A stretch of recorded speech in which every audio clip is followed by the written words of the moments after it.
नमस्कार प्यारे विद्यार्थियों, आप सभी का चैनल पर हार्दिक स्वागत है। प्यारे विद्यार्थियों, कक्षा 11 के लिए अर्धवार्षिक परीक्षा का प्रश्न पत्र है। ये राजनीति विज्ञान पॉलिटिकल साइंस का पेपर है। समय 3 घंटे हैं। पूर्णांक 80 नंबरों का है। सभी प्रश्न करने अनिवार्य है। तो अंक के एक अंक के कुल 5 प्रश्न हैं और 2 अंक के कुल 5 प्रश्न, फिर 3 अंक के कुल प्रश्न 4 है। 4 अंक के भी 4 प्रश्न हैं।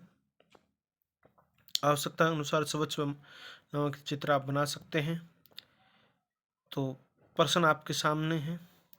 उससे पहले आप वीडियो को लाइक कर दीजिए, चैनल को सब्सक्राइब कर दीजिए और घंटे का निशान दबाना बिल्कुल भी न भूलिए। प्रश्न क्या है? सही विकल्प चुनकर आपको उत्तर देना है। भारत एक संविधान है, कैसा है? विकसित है, अलिखित है, लिखित या निर्मित है या कठोर है? तो भारत का संविधान है वो लिखित और निर्मित है, यानी आपका 3 नंबर उत्तर हो गया। कौन सा उत्तर हो गया?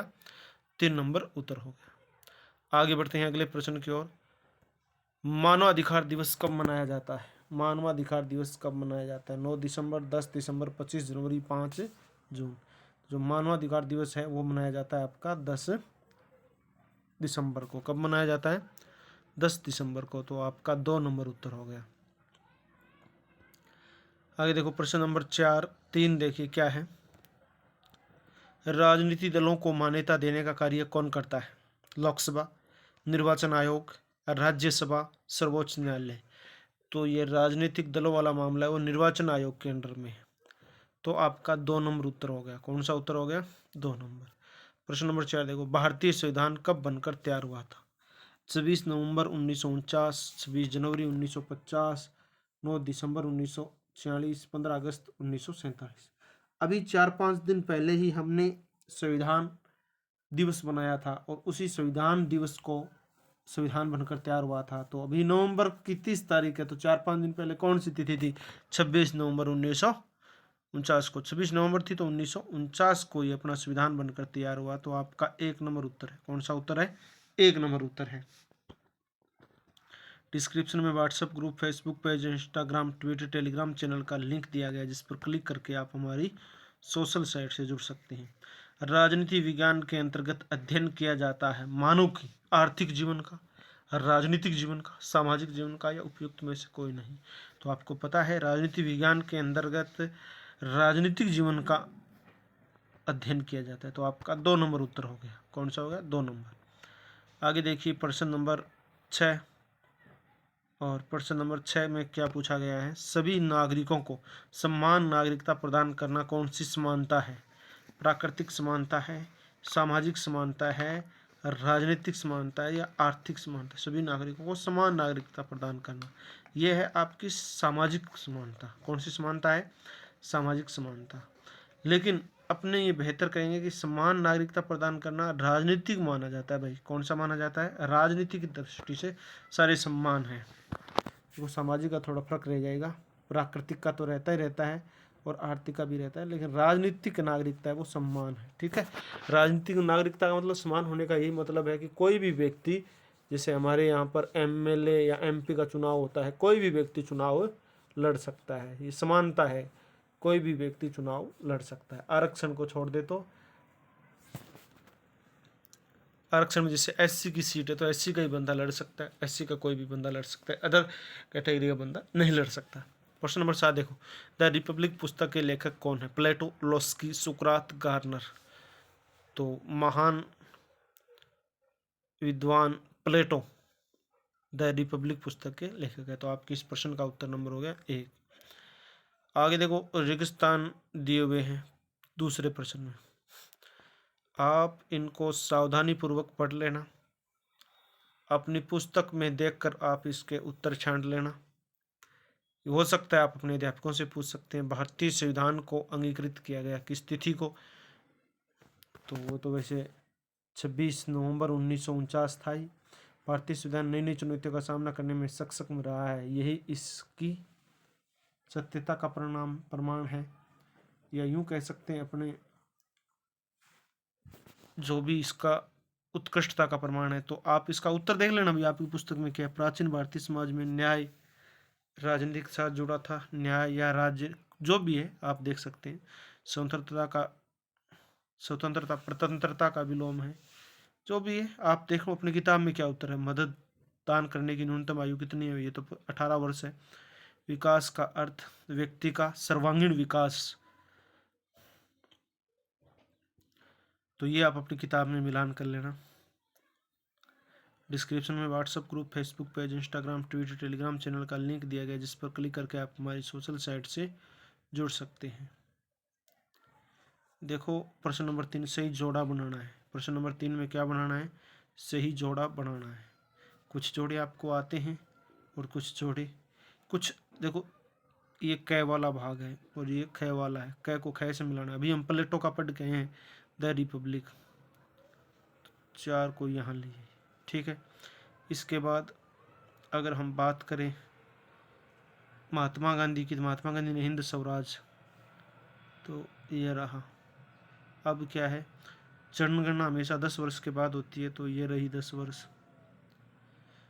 राज्य के नीति निर्देशक तत्व वो आयरलैंड से लिए गए। आयरलैंड कहाँ पर है? ये रहा। अब देखो कौन सा रह गया? 5, 6, 4 नीचे से आगे 1 नंबर आया। 2 नंबर। अब देखो भारतीय संविधान और विकासशील देश, दो ही बातें देखी हुई। विकासशील देश और एक भारतीय संविधान, तो आप इनको देखिए कौन सा है। भारतीय संविधान, चिकित्सा एवं सुविधाओं में कमी, इधर तो ये रह गया और नीचे उदारवादी रह गया। तो भारतीय संविधान चिकित्सा सुविधा में कमी तो नहीं कह सकते, भारतीय संविधान को उदारवादी कहेंगे। कौन सा कहेंगे? उदारवादी कहेंगे। अब क्या? विकासशील देश, और विकासशील देश में क्या होता है? शिक्षा और चिकित्सा सुविधाओं की कमी होती है। अब आप अच्छी तरीके से मिलान कर सकते। दोबारा देखो 1 नंबर पर महात्मा गांधी है, तो वो हिंद स्वराज। 2 नंबर भारतीय संविधान है जो उदारवादी है। 3 नंबर पर विकासशील देश है, वो कौन सा है? विकासशील देश में क्या सुविधा है? शिक्षा चिकित्सा सुविधा की कमी है। फिर 4 नंबर पर प्लेटो, जिसने द रिपब्लिक लिखा है। और फिर राज्य के नीति निर्देश तो कहाँ से लिए गए? आयरलैंड से लिए गए हैं। और 6 नंबर जनगणना जो 10 वर्षों बाद होती है। देखो दोबारा इनको मिलान कर सकते हैं। महात्मा गांधी 1 नंबर है, तो इधर महात्मा गांधी का है हिंद स्वराज, ठीक है, 1 नंबर इनको। भारतीय संविधान कैसा है? उदारवादी, तो इसमें लिख लो 2 नंबर। विकासशील देश में क्या होती है? शिक्षा और चिकित्सा सुविधा की कमी होती है, तो ये 3 नंबर लिख लो। विकासशील बात प्लेटो की पुस्तकों ने द रिपब्लिक, ये 4 नंबर पर लिख लो। विकासशील देश वही गया अपना, प्लेटो गया। राज्य के नीति निर्देश तो कहाँ से लिए गए? आयरलैंड से, तो ये 5 नंबर पर आ गया। अब बचा वो 6 नंबर पर लिख लो। जनगणना 6 नंबर पर है, ये लो, प्रत्येक 6 वर्ष के बाद। तो ये क्रम इनका रहने वाला है। आगे बढ़ते हैं अगले प्रश्नों की ओर। अगर आप इनको अच्छे ढंग से पढ़ोगे तो अर्धवार्षिक में आपके अच्छे अंक आएंगे। प्रश्न नंबर 4, एक वाक्य में उत्तर देना है। पारस्परिक निषेध क्या अर्थ है? न्याय क्या है? हानि सिद्धांत किसने प्रतिपादित किया? 2001 से 2003 तक में कुल कितने संवैधानिक संशोधन किए गए? दक्षिण अफ्रीका का संविधान कब लागू हुआ? एक वाक्य में लॉन्ग वॉक टू फ्रीडम किसकी आत्मकथा है? तो ये जो 6 प्रश्न हैं, इनके उत्तर आप अपनी पुस्तक में से छांट लेना, मेरे ध्यान में नहीं है। और आपके अध्यापक जो राजनीति विज्ञान के, तो उन्होंने भी इनको नहीं बताया है, तो आप अपनी पुस्तक से देख लेना और अपने विद्यालय के जो अध्यापक हैं उनसे पूछ लेना। आपके पास काफ़ी समय है एग्जाम देने के लिए। अगला देखो, प्रश्न तो पढ़ ही लिए होंगे आपने। संविधान के प्रमुख कार्य लिखिए। प्रश्न नंबर 5 क्या है? संविधान के प्रमुख कार्य लिखिए। अब भाई आपको तो पता है संविधान के प्रमुख कार्य कौन से होते हैं, बता सकते हैं आप? संविधान के प्रमुख कार्य कौन से होते हैं? संविधान के तो बहुत, एक तो प्रमुख कार्य कानून बनाना होता है भाई। संविधान का एक प्रमुख कार्य क्या होता है? कानून बनाना और कानून को लागू करना। कानून बनाना भी है और कानून को लागू करना भी है। न्याय व्यवस्था बनाए रखना है। हालांकि उच्च न्यायालय का काम है, लेकिन क्या उच्च न्यायालय ये कार्य कर सकता है? नहीं ना। तो उच्च न्यायालय अपने नियमों को बताता है, बाकी काम किसका होता है? संविधान का होता है। संविधान के तहत ही तो सारे होते हैं। तो संविधान जनता में आपसी विश्वास पैदा करता है। समूह उपलब्ध करवाता है। समाज बहुत बड़ा होता है, इसमें अंतिम निर्णय लेने की शक्ति किस में पास होगी, संविधान ये तय करता है। तो आप अपनी किताब में देख लेना और अध्यापकों से पूछ लेना। प्रश्न नंबर 6 का उत्तर भी अध्यापकों से पूछ लेना। किताब में देख लेना, संविधान एक जीवंत दस्तावेज है। कैसे? हमसे संविधान को एक जीवंत दस्तावेज माना जाता है। हमने संविधान को एक जीवंत दस्तावेज माना है। इसका क्या अर्थ है? लगभग एक जीवित प्राणी की तरह यह दस्तावेज समय समय पर पैदा होने वाली परिस्थितियों के अनुरूप कार्य करता है। जीवंत प्राणी की तरह ही यह अनुभव से सीखना, वास्तव में ये उस पहली का उत्तर है जिसका जिक्र हमने शुरुआत में संविधान के टिकाऊपन के बारे में किया था। समाज में इतने सारे परिवर्तन होने के बाद भी हमारा संविधान अपनी गतिशीलता, व्याख्याताओं, खुलेपन और बदलती परिस्थितियों के अनुसार परिवर्तनशील की विशेषताओं के अनुसार कार्य करता है। तो ये बहुत बड़ा प्रश्न है। इसका उत्तर आप कितना बड़ा लिख सकते हैं। आगे बढ़ते प्रश्न नंबर 7, मुक्त बाजार के लक्षण कीजिए। लक्षणों का वर्णन करना है आपको, अपने अध्यापकों की सहायता से कर सकते हैं। अगला, मतदाता किसे कहते हैं? 18 वर्ष के ऊपर की आयु का व्यक्ति जो मतदान देने का अधिकार रखता है, वोट देने का अधिकार रखता है, उसे मतदाता कहते हैं। इसके बारे में आप विवरण से लिख सकते हैं अपनी पुस्तक में देखकर। अगला प्रश्न है प्रश्न नंबर 9, सकारात्मक स्वतंत्रता से क्या तात्पर्य है? ये भी आप अपने अध्यापकों की मदद से, मैं आपको बता दूंगा सभी प्रश्नों के उत्तर नीचे। समानता का महत्व लिखिए। आपको समानता का महत्व लिखना है। न्याय पर जॉन रॉल्स के सिद्धांत की आपको व्याख्या करनी है। 11 नंबर प्रश्न। 12 number, first past the post प्रणाली का अर्थ लिखना है। आगे देखो प्रश्न नंबर 13, राष्ट्रीय मानवाधिकार आयोग के कार्य लिखनी। राष्ट्रीय मानवाधिकार आयोग के कार्य लिखने हैं। 13 नंबर हो गया। 14, नीति निर्देशक तत्वों का अर्थ लिखते हुए इसके उद्देश्य लिखिए। यह आपका 14 नंबर प्रश्न है। तत्वों का अर्थ लिखना और उद्देश्य बताना है। इस प्रकार से आपके ये 14 ही प्रश्न हैं। अब देखो नीचे इन प्रश्नों के, बड़े वाले प्रश्नों के उत्तर दिए गए हैं। प्रश्न नंबर 5 का यह उत्तर दिया गया, संविधान के प्रमुख कार्य कौन से हैं। ठीक है, आगे बढ़ते हैं। संविधान एक जीवंत दस्तावेज है। कैसे? अगर इसको पढ़े तो भी इसका डिटेल में आपको उत्तर मिलेगा, आप पढ़ सकते हैं। देखो नीचे तक है इसका उत्तर, जो भी आपको उचित लगे उतना उत्तर आप लिख देना।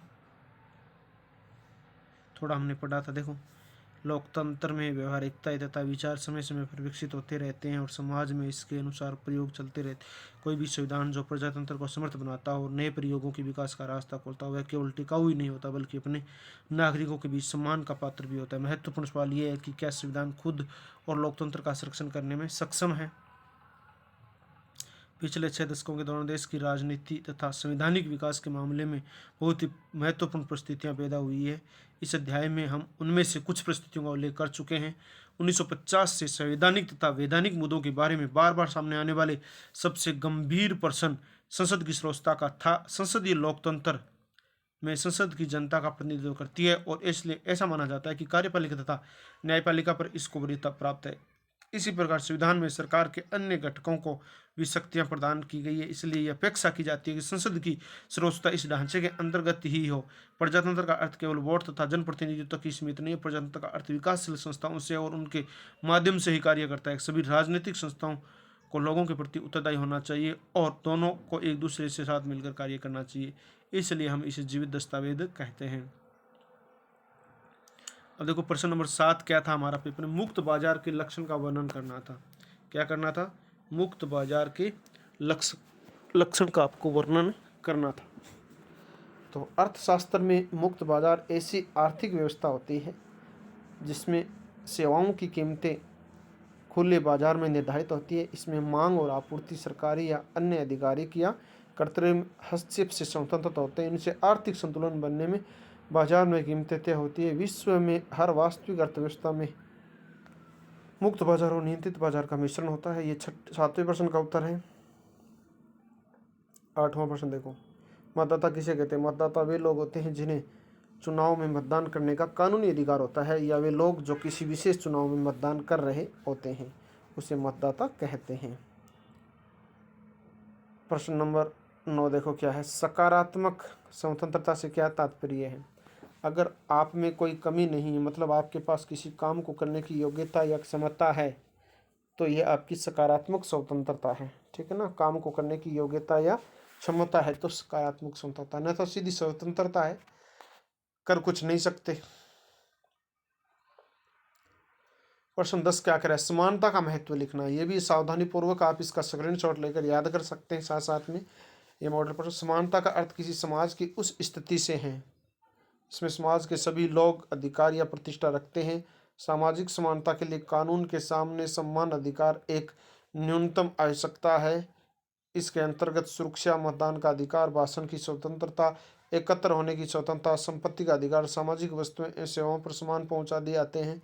हालांकि संपत्ति का अधिकार हटा दिया गया है। सामाजिक समानता में स्वास्थ्य समानता, आर्थिक समानता, अन्य सामाजिक सुरक्षा भी आती है। इसके अलावा समान अवसर तथा समान दायित्व भी इसके अंतर्गत आते हैं। ये समानता का महत्व है। तो आप इसका स्क्रीनशॉट ले सकते हैं और इसे आप सावधानी पूर्वक फिर अपनी नोटबुक में लिख सकते हैं या याद भी कर सकते हैं। 2-3 बार देखोगे तो याद भी हो जाएंगे। आसान से प्रश्न है ये। अब देखो इसके बाद थोड़ा सा आगे चला गया है, हम बढ़ते हैं प्रश्न नंबर 10 पर थे क्या। 10 नंबर प्रश्न हमने पढ़ लिया था।